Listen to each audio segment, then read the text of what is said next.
Bonjour à tous, bienvenue sur Prépa ECG. Merci Denis, merci Carla d'être là aujourd'hui pour nous présenter Audencia.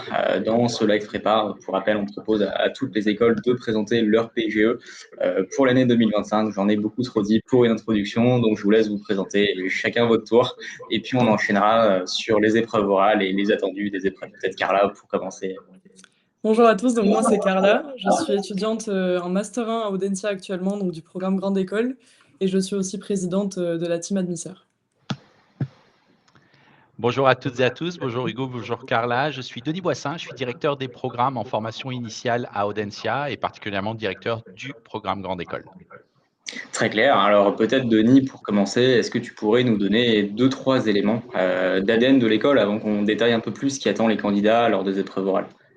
Alors, d'ADN de l'école, peut-être plus de l'ADN directement du programme Grande École, et puis on reviendra sur Audencia au sens large après si tu le souhaites.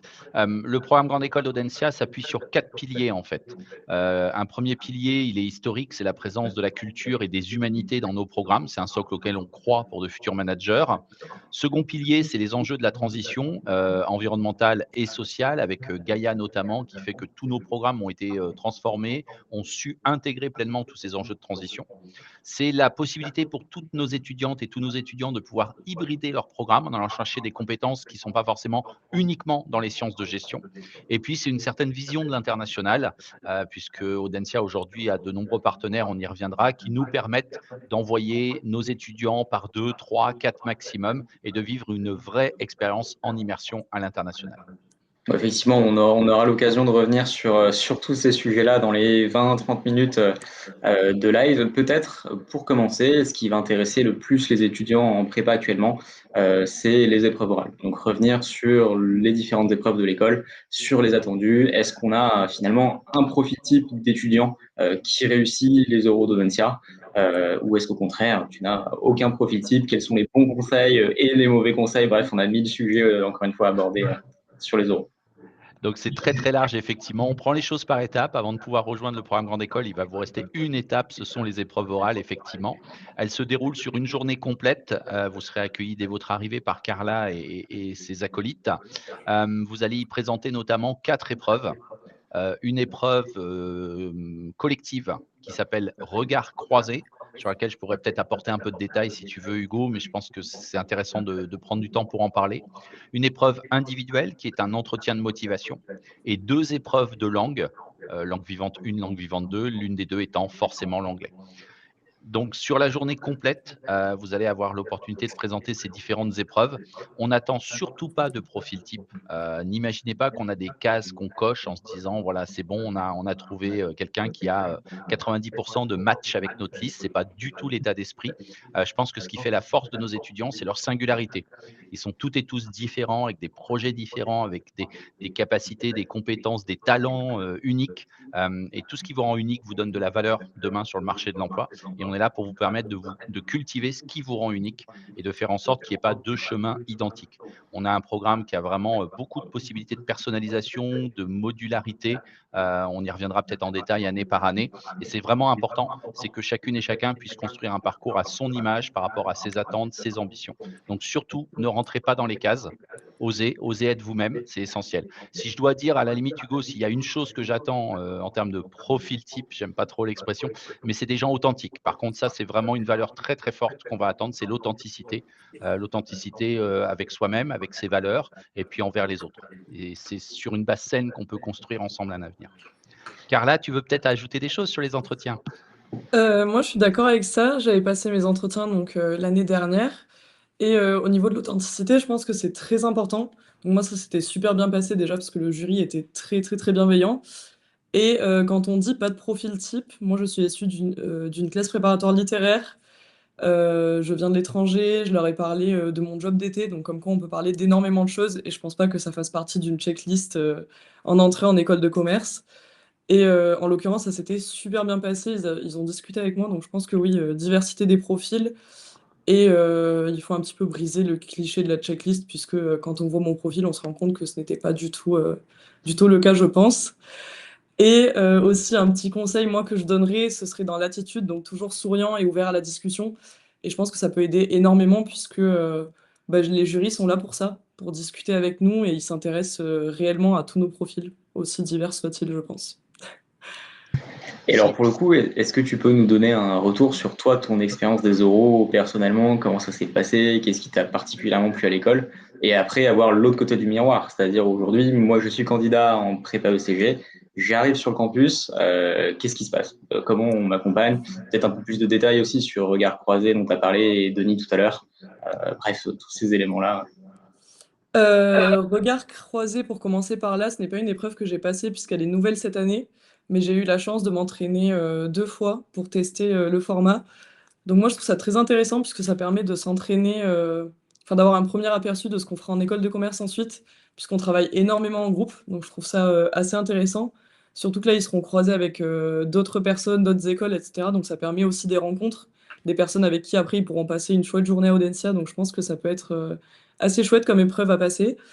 Au niveau de mes oraux à moi, Audencia, c'est l'école où ça s'est le mieux passé, notamment par rapport à l'accueil, puisqu'il y a un véritable espace candidat que j'avais trouvé très très chouette et j'étais arrivée très stressée puisque c'était mes tout premiers oraux. Et mon souvenir tout particulier, c'était la danse des admisseurs. Donc voilà, un petit peu cliché, mais j'avais trouvé ça incroyable. Et oui, je pense que là où je mettrais l'accent, comme je viens de le dire, c'est vraiment l'accueil que j'avais trouvé assez formidable pour quelqu'un qui venait pas du tout du milieu. Donc en prépa littéraire, on savait pas trop à quoi s'attendre de notre Tour de France. Et effectivement, c'était très très chouette. Et alors justement, c'est vrai que quand on est en prépa, les entretiens, c'est toujours un peu mystifié, entre guillemets. On peut avoir du mal à être assez détendu, être assez naturel face au jury. Quel conseil tu aurais à donner à ces candidats qui sont très nombreux et qui sont encore très académiques pour réussir à, à faire impression? Moi, je pense qu'ils sont tous très très bien entraînés. Ils ont des professeurs de prépa face à eux qui sont exceptionnels pour vraiment 99% d'entre eux, je pense. Donc il faut se faire confiance. Ça fait 2 années, voire 3 pour certains, qui travaillent très très très dur. Donc en général, ils sont déjà prêts. Peut-être déstressés au maximum, même si c'est facile à dire. Je pense que c'est le plus important. Ça permet d'arriver avec une bonne dynamique, de ne pas croiser les bras, d'être dans une attitude un peu réceptive, de sourire, etc. Mais niveau connaissances, je pense qu'ils les ont toutes. Pour regard croisé, c'est de la culture. Ils ont tous une culture très très vaste. Et pour l'entretien de personnalité, il s'agit de parler de soi. Donc moi, je me fais pas de soucis pour eux. S'ils viennent passer les oraux, c'est que ils sont déjà sûrement au top. Et Denis, peut-être un dernier conseil aux candidats pour les oraux avant d'entrer plus dans le détail sur ce qui les attend après l'intégration. Ouais, alors si je peux séparer en deux, alors bien sûr, il y a les épreuves de langue, elles sont dans un schéma assez classique auquel les préparationnaires sont très bien préparés. Par rapport à ce qu'évoquait Carla, c'est intéressant, hein, nos jurys réalisent les entretiens de motivation avec bienveillance. C'est un mot qu'elle a utilisé spontanément et il faut être dans l'écoute. En fait, le temps d'entretien de motivation, c'est un dialogue. Vraiment, qui est co-construit par un jury et un candidat. Moi, je vois trop de candidats, si tu veux, c'est un peu mon conseil, c'est rentrez pas là comme si vous étiez un accusé qui vient au tribunal se défendre. Et on a souvent cette posture hein, de dominance et de dominer, et c'est pas du tout ce qu'on cherche dans nos entretiens de motivation. Donc, le candidat expose son point de vue, le jury peut aller dans son sens, peut aller dans le sens contraire, on entend, on répond. Il faut vraiment qu'il y ait cette dynamique d'échange qui soit ressentie dès ce moment-là. Sur regard croisé, donc c'est un peu plus particulier. On a pu faire différentes vidéos avec des étudiants, des choses comme ça. Je pense que voilà et on répond à toutes les questions, mais soyez rassurés, c'est une épreuve collective, ça vous met dans une autre dynamique, mais c'est aussi la réalité de ce à quoi on vous prépare. Demain, vous allez travailler dans un collectif avec des gens que vous n'avez pas forcément choisis à l'avance et moi je le sais parce que je connais les prépas depuis longtemps, les prépas ne sont pas aussi individuels que le stéréotype qu'on peut véhiculer dans nos sociétés. J'y ai découvert des vrais promos avec un esprit de corps, avec un collectif très fort. Et en fait, on va juste mettre ça en action, mettre ça à profit de cette épreuve regard croisé. On est sur de la culture au sens large, de la vraie culture générale. On n'est pas sur le sujet de culture G de l'année que vous avez pu préparer. Et ça va très bien se passer. Vous avez un beau temps de préparation en 2 sous-équipes. Soyez rassurés. Prenez la parole à bon escient, de manière intelligente, au bon moment.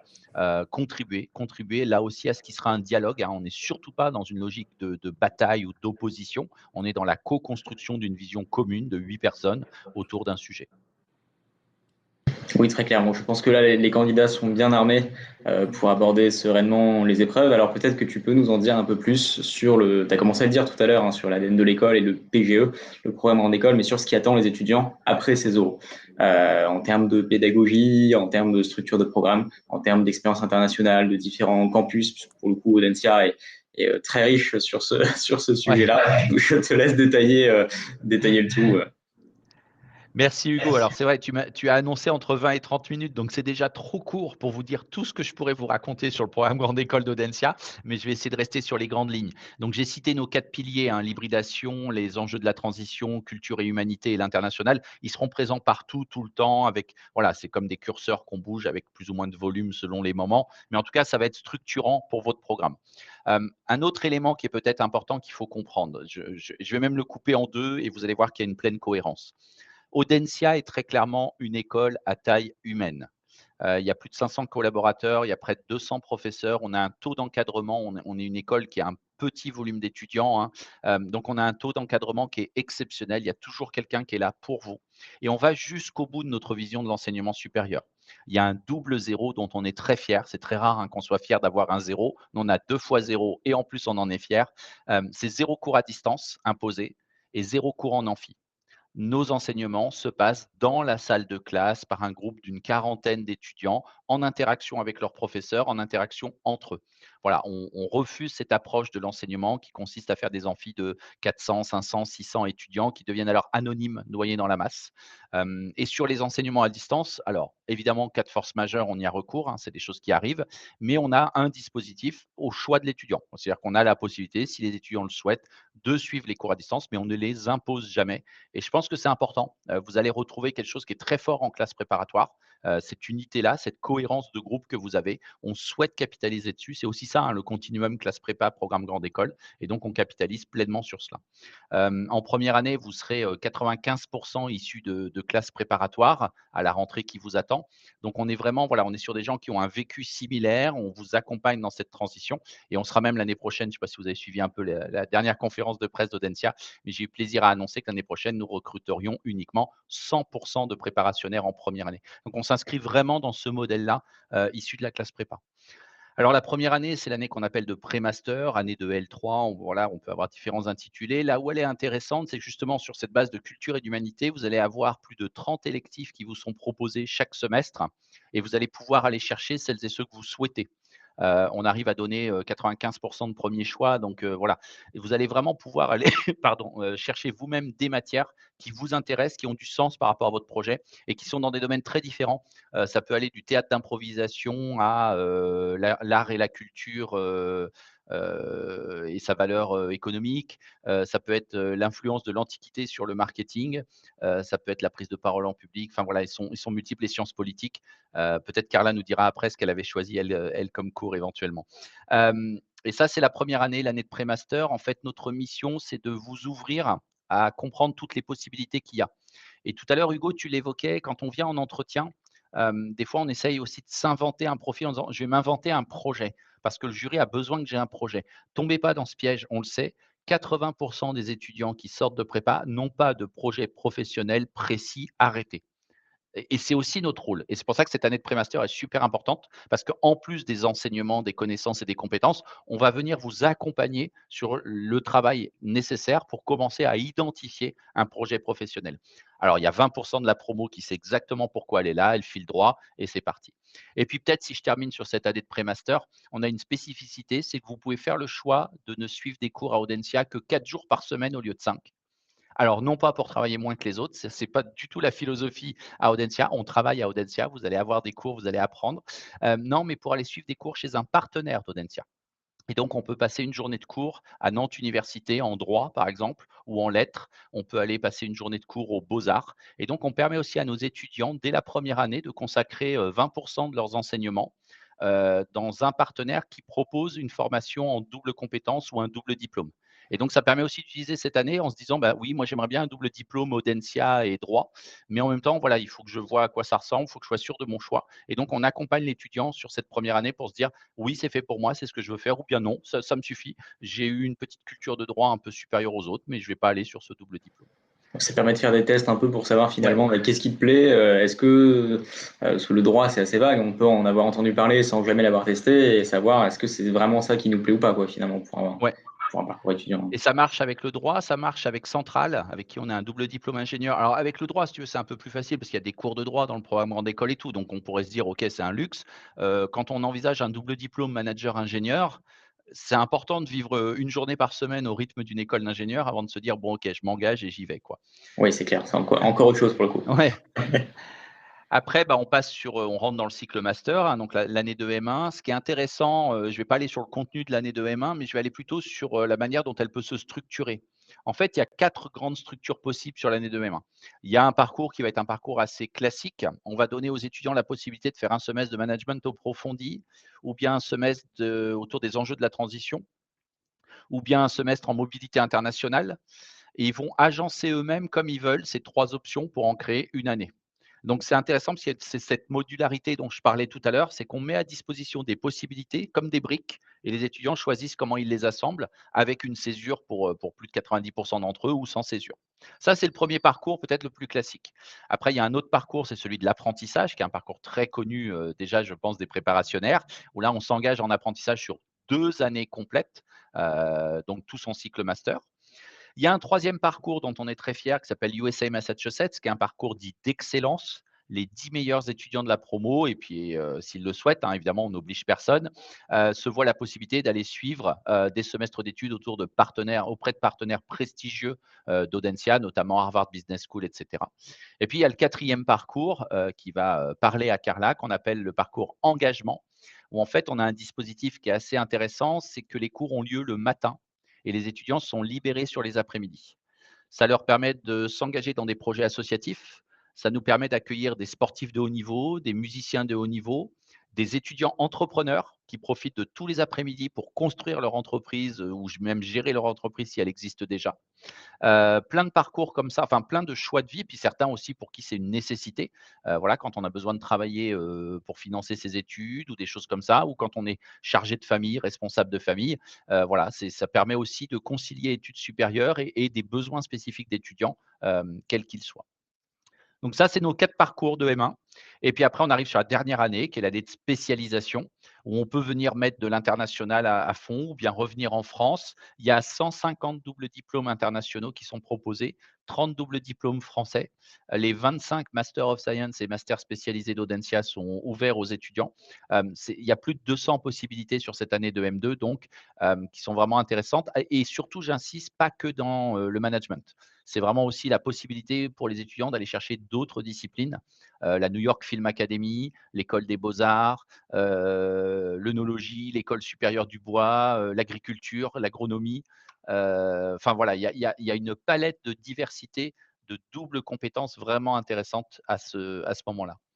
Je sais pas Carla, si tu veux commenter parce que moi j'ai cette vision structurante de la personne qui essaye de proposer des choses, des opportunités aux étudiants. Toi, qu'est-ce que tu as vécu jusque-là? Comment tu l'as vécu et qu'est-ce que tu envisages après? Alors moi, je pense avoir saisi toutes ces opportunités. J'ai eu la chance de participer au double diplôme droit l'année dernière avec la faculté de Nantes du coup, donc en première année. Ensuite, j'ai choisi donc, puisque ça ne me correspondait pas, de partir en engagement, donc je fais, le parcours où on a cours de 8 heures à midi, en Gaïa donc, lié aux transitions, énergétiques, et sociales du coup. Donc j'ai suivi ça toute l'année et ça m'a permis en fait d'avoir un job étudiant à côté d'Audencia, donc, je travaillais, 5 jours par semaine, à côté et d'être aussi, présidente de la team admisseur puisque ça demandait, quand même une année de travail. Donc ça m'a permis de faire énormément de choses cette année, donc que ce soit côté associatif, côté personnel, mais aussi en cours, puisqu'on a quand même cours, tous les matins de la semaine. Et après, moi j'aimerais m'orienter vers un double diplôme, donc avec l'ESA en agriculture. Voilà, donc je pense avoir balayé un petit peu, le panel, de toutes les opportunités possibles. Oui, pour le coup, c'est assez sur mesure, hein. Je pense que tu peux dire que tu as testé tout ce qui était possible de tester à l'école, sauf peut-être l'alternance. Du coup, tu en parlais, Denis, tout à l'heure. Oui, effectivement, après, il y a les parcours. On peut pas tout faire de toute façon. Donc déjà, je trouve que Carla, c'est vrai, quand on résume son parcours, c'est quand même assez impressionnant, mais c'est intéressant parce qu'en fait, l'attitude de Carla est la bonne attitude. Nous, notre responsabilité, toute l'équipe pédagogique du programme Grande École, parce que c'est pas quelque chose que je fais tout seul, hein, il y a toute une équipe, il y a une direction des études. On est là pour proposer des opportunités aux étudiantes et aux étudiants. mais c'est à eux de les saisir. Et choisir Audencia, c'est vraiment se mettre en action. C'est être dans cette idée de se dire, je vais saisir des opportunités. Par contre, les étudiants ont le droit d'essayer et ils ont le droit de se tromper. Ça, c'est essentiel. Et on n'enferme pas les gens dans des cases. Voilà. Car là, on lui a pas dit, ah bah écoute, en pré-master, tu as choisi de faire du droit, tu n'as plus le choix, tu vas jusqu'au bout et tu fais du droit. Voilà. Et ça, c'est génial. Il n'y a pas beaucoup de modèles pédagogiques, programme grande école, qui permettent cette période de test, d'essai. Et je dis même aux étudiants, vous avez le droit à l'échec. On a le droit de se rater, on a le droit de se planter. On apprend énormément de ces échecs et c'est intégré dans notre pédagogie. Vous n'allez pas avoir une fin de non-recevoir qui arrête tout d'un coup. Ça fait aussi partie des choses que vivent les étudiants. Et des entrepreneurs diraient même qu'il faut échouer pour réussir, c'est absolument essentiel. Mais alors, tu parlais aussi d'international tout à l'heure. Peut-être qu'on peut rappeler, par exemple, les différents campus d'Audencia. Et tu peux aussi nous expliquer en quoi consiste un peu plus cet échange avec Harvard, mais aussi d'autres partenaires prestigieux. Je crois qu'Audencia a annoncé récemment un échange de 2 mois avec Stanford à l'été aussi. C'est des opportunités assez dingues pour le coup pour les étudiants. Alors, on a effectivement. Oh, j'ai un gros écho. On a effectivement ce premier parcours. Je vais faire, voilà, tu m'as lancé plein de pistes, mais je vais essayer de structurer. On a ce premier parcours, on appelle ça les parcours d'excellence. On en a un en M1. Celui de M1 donc, va permettre aux étudiants de passer un semestre à Harvard et un semestre à Boston University. Donc c'est pour ça qu'on l'appelle Massachusetts, USA Massachusetts, ce programme. 10 places sans aucun frais de scolarité supplémentaire. Et puis ensuite, on revient et on suit le M2 de son choix. On a créé un autre parcours similaire en M2 qui s'appelle Global Mobility Track avec un petit peu plus d'ouverture.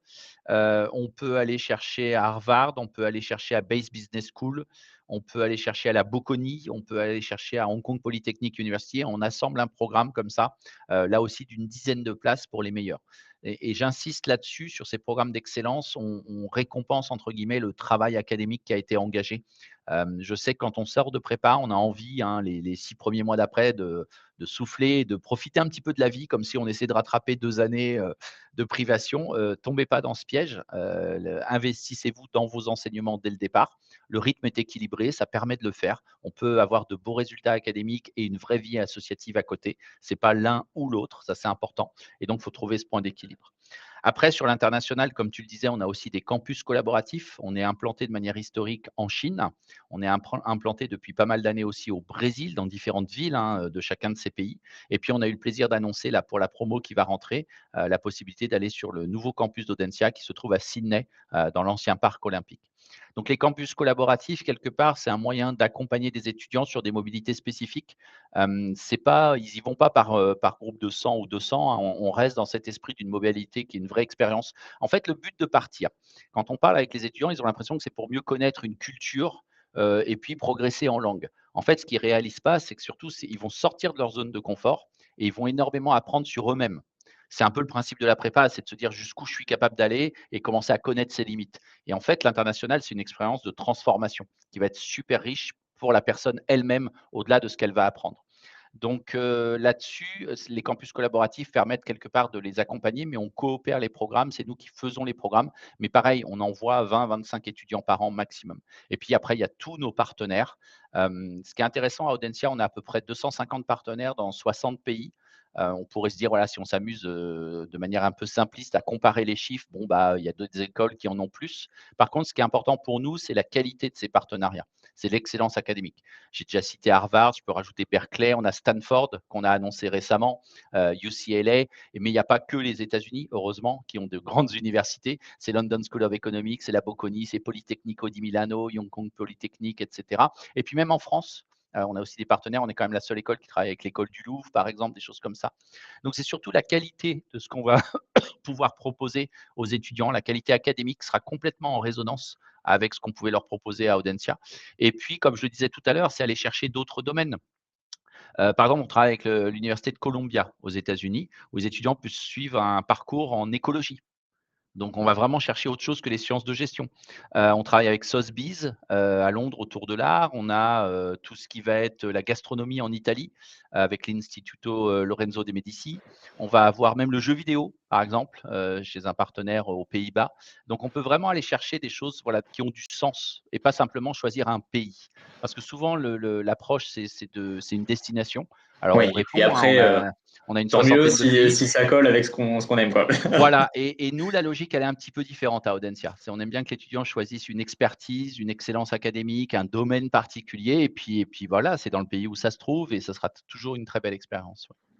Oui, puis ça permet de se chercher aussi pour les étudiants. Puis tu as aussi un autre élément, qui leur permet de chercher ce qui leur plaît plus tard. On en parlait tout à l'heure, enfin, tu en parlais un peu, Carla, c'est la vie associative. Et donc peut-être que tu peux nous en dire un peu plus concrètement sur les différentes assos, que l'on retrouve à Audencia. Parce que pour un étudiant en prépa, la vie associative, c'est souvent la sacro-sainte vie associative dont on lui a beaucoup parlé. Mais quand on est en dehors de tout ça, parfois c'est un peu flou, surtout au début. Donc concrètement, comment ça se passe? Qu'est-ce que tu as comme association Audencia? Quelle a été toi ton expérience de ton côté, etc. Je te laisse poursuivre sur le sujet. Pas de souci. Je pense qu'à Audencia, on est très bien servi. Je vais vous faire un petit tour de moi, puis ensuite du reste. Moi, je suis présidente de la team admisseur, donc comme je l'ai déjà dit, je me charge avec une équipe de 12 personnes de préparer toute la période des oraux, donc en lien étroit avec l'administration, ce qui est, mine de rien, très, très, très professionnalisant. Donc voilà, on s'occupe de ça de septembre jusqu'au moment où on va accueillir tous les candidats. Et j'ai aussi fait partie du bureau des étudiants, enfin des élèves. De l'année dernière, j'étais responsable communication. Donc encore une fois, très professionnalisant au niveau des techniques, et cetera, puisqu'on apprend à utiliser des logiciels, on a plein de choses à disposition à l'école. Donc moi, ça m'a beaucoup servi aussi, puisqu'il y a des choses que je ne savais pas du tout faire avant cette expérience. Au niveau de la vie associative, au sens un peu plus large, je pense qu'on a vraiment de quoi faire et que c'est assez attractif chez nous. On a, pour la plus grande, je pense, le triathlon Audencia La Bolle, qui est une association qui fait rêver, je pense, tous les étudiants de l'école, puisqu'ils organisent tout seuls, donc avec une équipe de 35 étudiants, un triathlon entier, qui est énorme. Donc celle-ci, je pense que j'en parlerai en premier. Après, on touche à vraiment énormément de champs. On a le banquet aussi. Donc le banquet, c'est une asso de gastronomie surtout. Ils organisent les 2 bals de fin de semestre, donc pour toute l'école, dans des châteaux. Enfin, c'est vraiment d'énormes événements très très beaux. Ils font des wine and cheese, des conférences d'œnologie, ils font un œnotour, donc ils partent en vélo faire le tour des vignobles, ce qui est aussi assez énorme et ce qui montre qu'on peut faire vraiment de tout en école de commerce. On a les 3 bureaux, bureau des élèves, bureau des arts et bureau des sports. On organise le TGO à Denicia, donc qui est un tournoi qui regroupe 5 grandes écoles de l'ouest de la France et on s'affronte sur beaucoup de sports, sur l'ambiance, etc. Au niveau du bureau des arts, on a la comédie musicale. Je pense que je pourrais même pas faire le tour de tout ce qu'on a, mais je pense qu'on est très très bien servi. En prépa, on se rend même pas compte de ce qui nous attend à ce niveau-là. Oui, très clair pour le coup. Enfin, tu as une vie associative qui est ultra riche, et notamment sportive. L'école est assez réputée à ce niveau-là.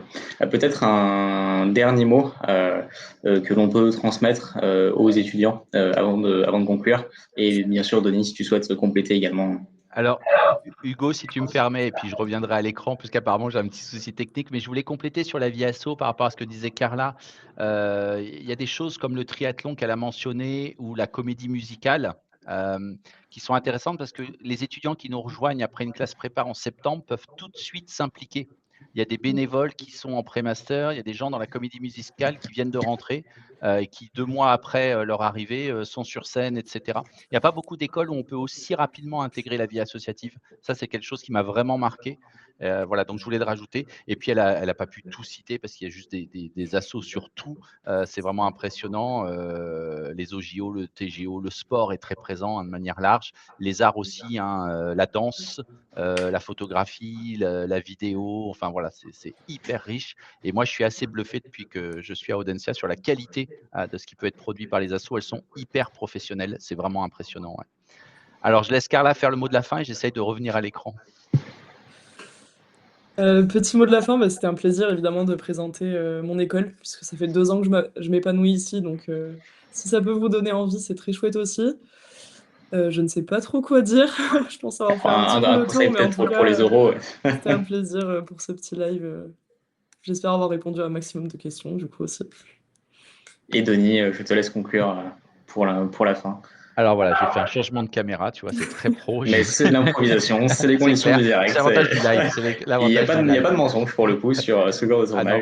tournage. Non, peut-être, ouais, si je peux me recentrer, alors, une chose de manière large, si vous avez la moindre question sur le programme, c'est super important, hein. En fait, vous comparez beaucoup les écoles à travers le prisme des classements et un classement, ça donne l'illusion que les choses sont pleinement comparables. Or, chaque école a ses spécificités, ses programmes qui existent dans l'une, pas dans l'autre et tout ça. Donc vraiment, n'hésitez pas, posez-nous toutes vos questions, que ce soit par mail ou lorsque vous venez pour les oraux. C'est vraiment important de prendre le temps de rentrer dans ce qui se cache derrière simplement un classement et un nom d'école. Et peut-être, si je peux me permettre, vraiment juste pour les oraux, vous n'êtes pas là par hasard. Seulement, 50 des étudiants ont été déclarés admissibles à Audencia. C'est le principe, sur lequel on fonde la barre de sélectivité d'admissibilité. Vous n'êtes pas là par hasard, vous êtes bien préparés. Soyez vous-même, soyez authentique, donnez le meilleur de vous-même dans chacune des épreuves, respirez, soufflez. Hem, si ça marche pas, quelle que soit l'école, c'est que cette école, elle est pas faite pour vous. C'est important le ressenti des oraux. Je pense que Carla l'a évoqué dans son propre ressenti. C'est là où vous allez vraiment voir comment s'incarnent les valeurs de l'école, quelle est notre vision de l'étudiant. Nous, on est vraiment une école à taille humaine. Moi, je fais ce métier parce qu'il y a des étudiants. On les a diplômés là samedi. C'est un vrai plaisir que voilà de célébrer ensemble cette fin de parcours et donc l'étudiant est au cœur de notre modèle à Audencia et si ça, c'est ce que vous cherchez, bah, vous le trouverez à Audencia. Puis si c'est autre chose que vous cherchez, ce ne sera peut-être pas à Audencia. Mais en tout cas, voilà, prenez le temps de ressentir une école et puis soyez vous-même, serein, zen, vous êtes bien préparé, vous allez réussir, j'ai aucun doute.